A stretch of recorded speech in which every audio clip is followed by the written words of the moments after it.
That said, let's talk politics with the man that seems to be faring the best in the polls, Congressman John Boozman, Republican candidate for the U.S. Senate. He joins us from his Senate campaign headquarters in West Little Rock. Congressman, thanks for being with us. Oh, thanks very much for having me. Well, it's always good to be up in the polls, and I'm sure you'll give me a cliche response that it's best to run scared or run unopposed. You get to run scared. Still, you've got to be pleased with your standing at this juncture. Is it reflective of what your internal polling suggests? Very much so. I've seen probably 4 or 5 polls, and I think that they're very similar. So we're happy about that. I think the key is running through the finish line, and so we're working very hard to do that. We've got a great team. Well, let's talk about some of the issues in this campaign that you've been dealing with. For starters, you voted against the stimulus bill that many are crediting with helping support a number of unemployed workers, some social services that had new pressures put on them. Would you concede that the stimulus has done some good? I think the problem with the stimulus bill is that it's created some jobs at tremendous cost, to those jobs, but the jobs aren't real. As soon as the money runs out from the stimulus, then the jobs are going to go away. What we could have done is if we were going to use money in that fashion, would be to give tax breaks to particularly small business, the backbone of our country, give them tax incentives so that they would be hiring people. Those are real jobs, and again, those would be jobs that would be with us from now on. Now, you did support the bank bailout bill, also known as TARP, the Troubled Asset Relief Program. Several of your GOP challengers, particularly Gilbert Baker, have made that vote an issue for you. I've heard you defend it before in some different group settings, and I want to give you the chance to do that again here for our audience. But in hindsight, would you have cast your vote the same way if you had to do it all over again? Well, a couple things. First of all, I voted against the stimulus. I voted against all of the other situations like that. But it's important to remember that we didn't get ourselves into this situation because of a collapse of capitalism. We got ourselves in this situation because people like Chris Dodd, Barney Frank, made it such that we were loaning money not on the ability to pay back as far as house loans and things like that, but out of political correctness. And so after visiting with lots of people in Arkansas, conservative groups like the Heritage Foundation, they agreed that the best thing to do was to make the loans in that manner. And I think at the end of the day, there's nothing conservative about letting the entire investment financial system break down. We're a great country. We could have recovered from that. I believe it would have taken a generation. Again, you had this not only going on here, but throughout the world. So again, I think that when we looked at the situation, much less jobs were lost in Arkansas, much less savings, much less pension plans as a result of taking that vote. Now, the good news is that most of that money has been repaid at the tune of about 8.5% interest. I did have the ability to come back and vote again.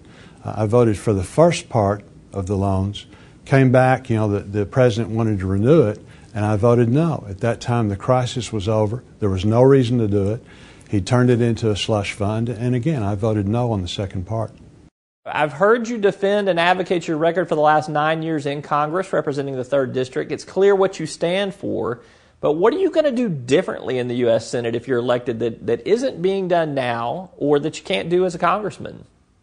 I think the two things that we've just got to focus on, our short-term biggest problem right now is the economy, jobs, jobs, jobs.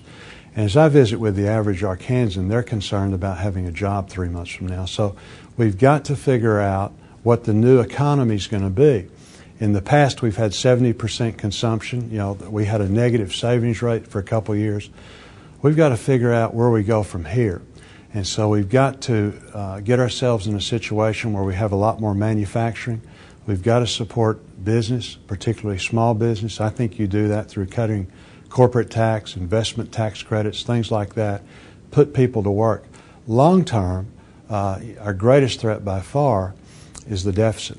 You can't keep spending over $1 trillion in excess every year.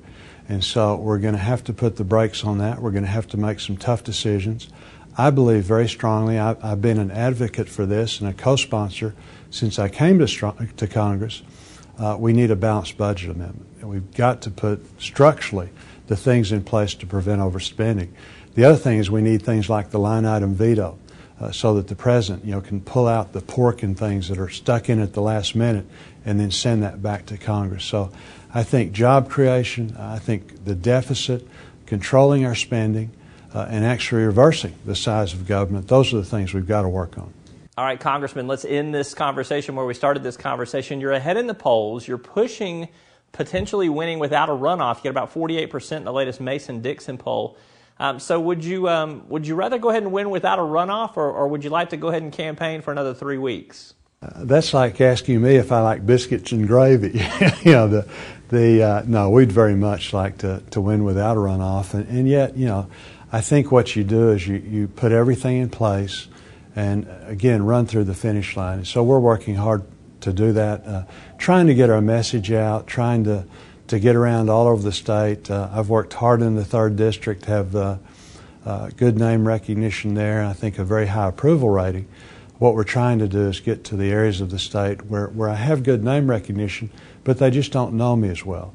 And again, talk about jobs, talk about the deficit, talking about, I think the third thing that people are concerned about, besides jobs and the deficit, so many people my age in particular and older, they want to leave the country for the young people, the children and grandchildren that my wife would desperately like to have in the future, but they want to leave an America that was left for us, that the greatest generation did such a good job, that allowed us to work hard and prosper, gave us tremendous opportunities.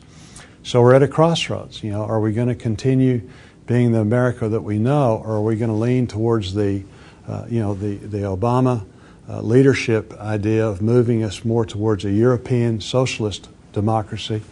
And so far, the people of America have rejected that. We've seen it in Virginia. We've seen it in New Jersey. We even saw it in Massachusetts. And I believe for sure we're going to see it in Arkansas. All right, John Boozman, he leads the GOP primary field for U.S. Senate. He also appears to be the front runner should he win the nomination in the fall general election. Congressman, I will look forward to visiting with you more in the future. Good luck in your campaign. Well, thank you again for having us, and we appreciate all that you do and all the information that you provide.